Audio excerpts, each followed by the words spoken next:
So hello guys, this is RD at itutur ko kayo sa sarili kong barangay, which is Sapul. Let's go! Ito po yung tinatawag namin poso. Diyan po kami kumukuha ng inumin. Diyan po kami naliligo and sure po kami na malinis to.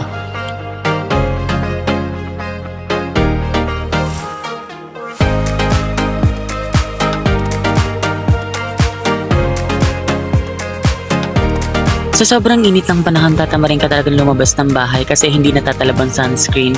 Pero pag pumunta ka dito sa aming barangay, hindi mo mararamdaman ng init dahil we have a lot of trees, we have a lot of plants na nakakatulong sa aming barangay na hindi namin maramdaman ang sobrang init na panahon.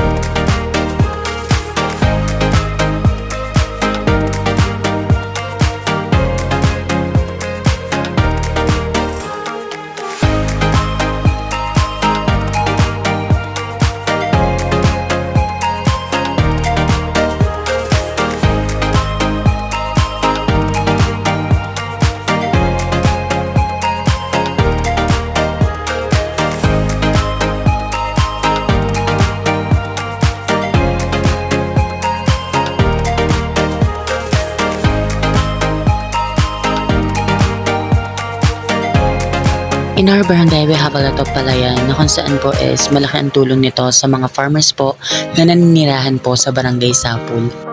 At malaki rin po ang tulong nito sa mga naninirahan po sa barangay Sapul dahil hindi na nila kailangan pumunta sa ibang lugar para po bumili ng bigas.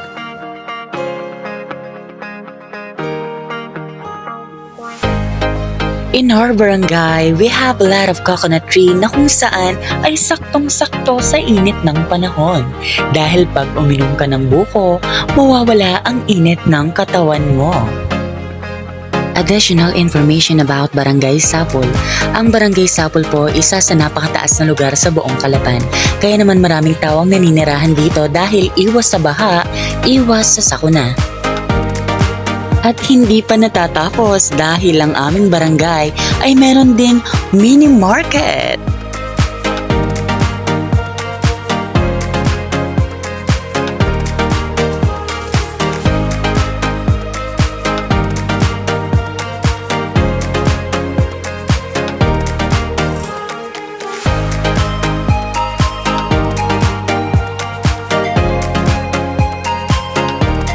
And our barangay have two tourist attractions, which is Jolly Waves and Kampwa Gate.